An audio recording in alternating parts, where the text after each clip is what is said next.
오늘 330 오네어 시간은 증권부 신하영 기자와 함께합니다. 안녕하세요. 안녕하세요. 네. 오늘은 전력 설비 관련주에 대해서 좀 깊이 있게 진단해보는 시간으로 마련을 해주셨는데 사실 갑자기 막 집중이 됐다가 안 보였다가 또 보였다가 막 이랬었거든요. 그만큼 맞습니다. 이제 투자자들의 관심권에 계속 있다고 보면 되겠죠. 네네. 지난 해부터 계속 관심이 있었는데 네. 또 연초에 말씀하신 것처럼 뭐 이슈에 따라서 데이터 네. 센터 확대된다 이럴 때 싹 올랐다가 네. 뭐였죠? 딥시크 나오고 이거 투자가 좀 줄어들 거다 하면 맞아요. 조금 줄어들고 이렇게 하면서 계속 AI 관련 묶여가지고 네. 올라가고 있는 업종인데요. 네. 네, 지난해랑 비교해 보니까 정말 많이 오르기는 했더라고요. 구체적으로 좀 살펴볼까요? 네. 네. 최근에 6개월 기준으로 보면 물론 네. 올 초에는 뭐 오른 것도 있고 조금 조정된 것도 있는데 대장주 LX 일렉트릭 기준으로 보면요. 예. 6개월 동안 60% 가까이 상승했고 네. 이게 그 딱 6개월 전 날짜를 기준으로 해서 그런 건데 16만 음. 원대로 이 13만 원대, 14만 원대 이렇게 작년 9월에 움직였던 거랑 비교하면 지금 주가가 거의 90% 아하, 정도 예. 오른 상태입니다. 네, 다른 종목들도 그런가요? 네, 다른 LX 일렉트릭이 가장 많이 오르기는 했는데 가온전선 40% 가까이 올랐고요. 일진전기 20%대, HD 현대 일렉트릭 10%대 다 이렇게 6개월 기준으로 많이 오르고 있는 모습입니다. 요 같은 기간 코스피는 2%대 하락을 한 거랑 비교해 보면 큰 폭, 네, 오른 괄목할 만한 맞습니다. 상승세였죠. LS 일렉트릭 같은 경우는 사실 다른 이슈도 덧붙여지면서 더 강하게 움직였던 것 같아요. 네, 맞습니다. 올 초에 그 일론 머스크 테슬라 CEO가 설립한 인공지능 개발사 xAI 여기에 이제 테네시주 멤피스의 데이터 센터가 있는데 네. LX 일렉트릭이 여기에 전력기기를 공급한다 이런 소식이 나오면서 되게 큰 폭으로 올랐고요. 꼭 여기 아니더라도 마이크로소프트나 이런 주요 빅테크들이랑 또 이런 추가적인 논의 중이다 네. 이런 얘기가 진행 중인 것으로 알려져 있습니다. 네, 저희 주토피아 이제 메인 홈페이지를 통해서 들어오신 분들은 아마 아시겠지만 제가 오늘 오전장에 어떤 한 기업 대표 인터뷰로 보시게끔 바꿔놨거든요. 아. 위너스예요. 맞습니다. 이 종목 오늘 좀 어마어마하더라고요. 그러니까 관련 종목이 오늘 상장을 했는데 네. 안 풀려요. 위에서. 네네. 그래서 안 그래도 지금 시황 조금 전에 정리해 주시는 네. 동안 잠깐 이거 모니터링을 했는데 이런 문장이 기억에 남았습니다. 어떤? 오늘의 위너는 위너스다. 네, 진짜 그렇네요. 예. 네, 또 마침 제가 전력 설비주로 내용을 준비했는데 마침 오늘 상장한 위너스가 네. 관련주로 묶이는 종목이라서 네. 또 근데 되게 놀라운 성적이긴 한 게 오늘 공모가 대비 300% 예. 상승으로 마감을 했는데 이게 올해 공모주 중에서는 처음입니다. 예. 이 정도일 거라고 생각 많이 못했어요. 저는. 네, 이 저도 정도까지 인터뷰 거라고. 보면서 네. 관심 받을 만한 종목이다라고 생각을 하기는 했는데 네. 요즘에 또 공모 시장이 워낙 침체돼 있어서 요 정도까지 관심을 받을 줄은 몰랐는데 작년에도 보니까 공모가 대비, 그러니까 따따블 300% 오른 종목이 3개밖에 없더라고요. 작년 전체를 봐도. 네. 분위기를 조금 이렇게 전환시켜 줄 수 있는 그런 계기가 될지는 불분명합니다만 어쨌든 관련해서 이제 종목을 가지고 오신 거니까 어떤 기업인지도 우리 조금 살펴보면 좋을 것 같아요. 네네. 어쨌거나 위너스가 오늘 관심을 받은 게 요 관련 업종에 대한 기대감이 지금 이미 시장에 높은 상황에서 여기도 수혜를 받겠구나 하면서 매수 심리가 몰린 것 같은데요. 네. 위너스는 이런 배선 기구를 개발 및 공급하는 배선 시스템 전문 기업입니다. 예. 또 에너지 하베스팅이라고 앞으로는 뭐 버려지는, 그러니까 재생에너지인데 뭐 열이나 빛, 진동 요런 것을 수확해서 하베스팅 수확해서 전기 에너지로 변환시켜서 사용하는 요런 기술을 적용하는 네. 신규 성장 동력을 발굴하겠다. 요렇게 사업 영역을 넓혀가고 있는 기업입니다. 제가 스마트 배선에서 뭘까 했는데 요 에너지 하베스팅 내용도 굉장히 흥미롭고 좀 살펴보실 만한 내용을 저희 IPO 인터뷰 이정현 기자가 준비한 그 내용도 걸어놨으니까요. 한번 관심 있으신 분들은 살펴보시면 좋을 것 같습니다. 자, 그러면 이들 전력 설비 종목들이 계속 투자자들의 관심권에 있는 이유, 그 원인을 조금 더 분석해 볼까요? 네. 요렇게 전력 설비주가 강세를 계속 이어가고 있는 데는 두 가지 요인이 작용을 하는데요. 우선 첫 번째는 빼놓을 수 없는 얘기가 인공지능 산업에 대한 이 기대감과 네. 빅테크들의 투자, 요 시장이 앞으로 더 커지겠구나 하는 요 기대, 투자 확대에 대한 기대감이 제일 크게 작용을 하는 것 같고요.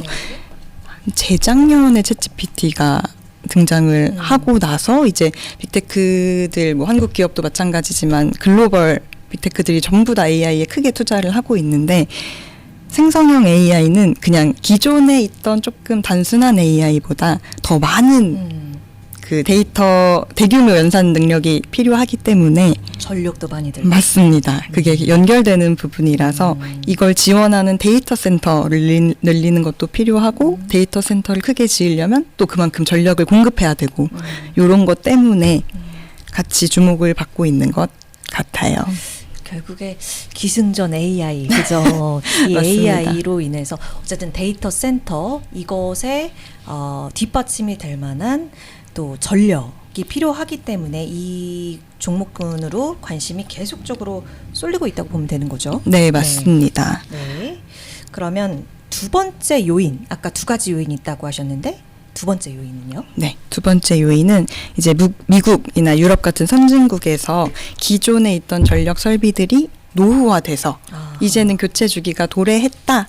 이런 얘기가 조금 전부터 나왔는데 이게 좀 더 가속화되면서 그 조선주 슈퍼사이클이 왔다라는 것처럼 전력기기, 뭐 전력 설비도 슈퍼사이클이 돌아왔다라는 전망이 작년부터 계속 나왔었어요. 근데 또 이게 보니까 미국에서 AI 때문에 필요한 전력의 양은 굉장히 많아지고 교체해야 될 수요도 많아진 반면 미국에서 자체적으로 그 소화할 수 있는 물량이 한계가 있다고 하더라고요. 네. 그래서 우리 업체들도 가서 무언가 할 수 있는 것들이 많아지고 이런 얘기인 맞습니다. 거죠. 네, 상대적으로 국내 기업도 이제 기대할 만한 부분이 있고 수혜를 입을 수 있다 이런 기대감이 작용을 하는 것 같습니다. 그러면 그 국내 기업들 어떤 데인데요? 네. 아까 말씀드렸던 LS 일렉트릭이 가장 대장주로 꼽히는데요. 네. 실제로 지금 전력 설비주들이 지난해 실적이 막 대부분 다 어닝 서프라이즈를 기록하고 예. 이미 그 작년 수주에 대한 뭐 이런 기대감이 반영되는 것 같아요. LX 일렉트릭은 지난해 연결 기준으로 영업이익이 20% 늘어나서 사상 네. 최대 실적을 기록했고요. 또 부선 사업장에도 공장을 신축하고 KOC 전기를 인수하고 이런 식으로 이게 발맞춰서 인프라 증가 수요에 대응하고 있는 것 같습니다. 또 이런 과정을 통해서 초고압 변압기 생산 능력이 기존의 2천억 원 규모에서 8천억 원 규모까지 확대될 전망이라서 이런 시장 상황이랑 맞물려서 이런 대응까지 딱딱 이뤄지니 이게 이제 앞으로 수익성 개선으로 연결될 일이 남았다라고 시장에서 판단을 하는 것 같아요. 그런 전력 인프라 수요에 잘 맞춰서 대응을 하고 있는 건데 또 다른 기업은 어떤 게 있을까요? 네. HD 현대일렉트릭, 일진전기, 산일전기 이렇게도 다 그 인프라 수요 확대로 이미 지난해 매출이랑 영업이익이 크게 늘었는데요. 네. 산일전기의 경우에는 지난해 분기 사상 최대 실적을 계속 기록하고 있고 4분기에도 컨센서스를 훌쩍 뛰어넘는 실적을 발표했습니다. 예. 여기도 또 신공장 증설을 미리 하고 있었어서 이게 올 2분기부터는 본격적으로 반영이 될 거다. 이런 전망이 나오고요. 네. 네, HD 현대일렉트릭도 울산 공장이랑 미국 현지에 있는 공장 증설에 이렇게 비용을 투자하고 있어서 지난해도 영업이익률만 해도 20%에 달하더라고요. 네. 일진전기도 영업이익이 30% 넘게 전년 대비 늘었고요.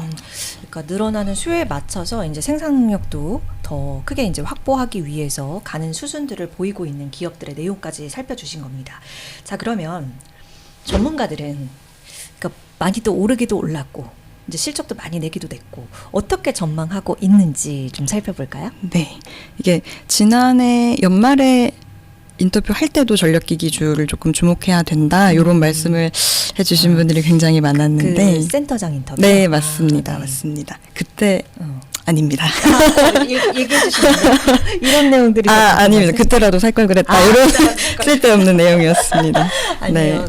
항상 그런 아쉬움은 들죠. 그렇죠. 어쨌든 네, 그래서 그때도 그렇게. 얘기가 나왔던 게 이제 AI 아마 작년에 수혜를 받던 종목들이 엔비디아 같은 AI의 직접 수혜를 딱 입는 종목이었다면 이제 올해는 그 온기가 조금 확산이 돼서 예. 뭐 인프라 관련이라든지 소프트웨어라든지 이런 전력기기까지 조금 수혜가 반영될 거다 이런 입장이 많이 나왔었는데 네. 최근에도 어쨌거나 AI 시장이 확대되는 건 확실한 상황이니까 요거에 따라서 전력기기, 전력설비 이런 업종도 계속 상승을 할 거다라는 전망이 지배적이긴 합니다. 그렇군요. 지금 AI 그 스타게이트 막 설립 관련해서도 네. 막 얘기가 너무 많은 상황이기 때문에 이 부분 맞습니다. 관련해서도 주목이 많이 되고 있는 상황인 거죠. 네, 벌써 1월 얘기기는 한데 그 트럼프 대통령이 백악관에서 샘 올트먼 오픈 AI 최고 경영자, 레리 앨리슨 오라클 회장, 손정희 소프트뱅크 회장 이렇게 불러놓고 스타게이트 설립 계획을 발표하셨던 거 다들 기억을 하실 텐데 그 하나증권은 요 스타게이트 프로젝트에 대해서 어쨌거나 확실한 거는 트럼프 대통령이 앞으로 AI 인프라에 투자할 거라는 거 요거는 확실한 거고 이제 AI 부문 전체에 걸쳐서 여기에 걸쳐 있는 종목들이 계속 이런 정책에 따라서 네, 수혜를 받을 것으로 기대된다 이렇게 진단을 했습니다. 네. 그 지금 트럼프 대통령 요 스타게이트 얘기 나와서 이거 질문을 안 드릴 수가 없는데 관세 리스크가 네. 이쪽에는 어떨까? 를 좀 우리가 진단을 해봐야 될 것 같아서요. 네, 이게 조금 단순하게 관세 때문에 뭐 어려울 거다, 좋겠다 이렇게 구분하기는 조금 어려울 것 같고 조금 복잡한 문제인 것 같더라고요. 네. 예를 들어서 지금 뭐 트럼프가 막 관세에 대해서 발표하면서 뭐 철강에 뭐 25% 네. 부과한다. 근데 이게 마찬가지로 뭐 배전기기 설비에도 부과한다고 하면은 당장 한국에는 피해가 될 수도 있는 문제긴 하거든요, 사실. 근데 요거 그 KB증권에서 낸 보고서를 보면 그 송전망에 활용되는 초고압 변압기 시장은 네. 미국에서 공급 부족은 유지되는데 네. 그 자체적으로 수요를 그 자급적으로 수요를 충당할 수 있는 부분이 20% 수준밖에 안 된다. 그러니까 요거는 관세를 부과해서 그 해외에서 안 들어오게 되면, 그러니까 뭐 높은 가격으로 들어오게 되면 자국에도 네네 맞습니다. 그래서 이런 부분에서는 조금 완화적으로 하지 않을까 이런 기대가 나오기도 하고요. 예. 그러니까 일단 미국 쪽에서 본인들이 아쉬운 거는 조금은 좀 더 맞습니다. 지켜볼 수 있겠다. 뭐 그런 내용으로 네, 살펴보면 되는 거죠. 맞습니다. 네, 덧붙여 주실 말씀 있으신가요? 그 HD 현대일렉트릭도 이미 매출의 30% 넘게 미국 시장에서 발생을 하고 있고 또 지난해 신규 수주의 거의 50%에 육박하는 46%가 미국 시장에서 네. 수주가 됐다고 해요. 네. 그러니까 여기는 지금 공급자 우위 시장이라서 선별 수주를 진행하는 정도라고 하니까 아마 관세가 들어와서 아까 말씀드린 것처럼 상황이 어려워지면 결국 미국이 손해인 상황인 것 같고요. 네. 그러면 지금 이제 송전 그 부분 말씀 주셨으니까 네. 배전 부분은 좀 어떨까요? 네. 송전이랑 배전 저도 이 차이 조금 네, 헷갈리긴 해요. 조금 네, 복잡한데 짚어주세요. 그냥 간단하게만 설명을 드리면 송전은 큰 완전 초고압 전류 뭐 76만 5천 볼트 요런 저희가 약간 일상생활에 사용하지 않는 큰 볼트의 전기를 변전소로 보내는 그게 송전. 이게 송전. 네, 예. 하고 변전소에서 그걸 받아서 저희가 일상생활에서 쓸 수 있게 가정이나 전신주 이렇게 이동하게 하는 그러니까 110볼트, 220볼트 이렇게 낮춰서 보내는 게 배전이라고 합니다. 네. 너무 확실히 잘 설명해 주셨는데 이해가 딱 됐습니다. 네. 예. 그래서 이제 배전 쪽은 그럼 네, 어떨지. 배전 시장은 지금 얘기만 들어도 220V 조금 더 쉬워 보이잖아요. 네. 이게 상대적으로 진입 장벽이 낮아서 미국 내에서도 자금률이 60에서 70% 정도 되고 신규로 이렇게 들어갈 수 있는 경쟁자도 많다고 하기는 하더라고요. 네.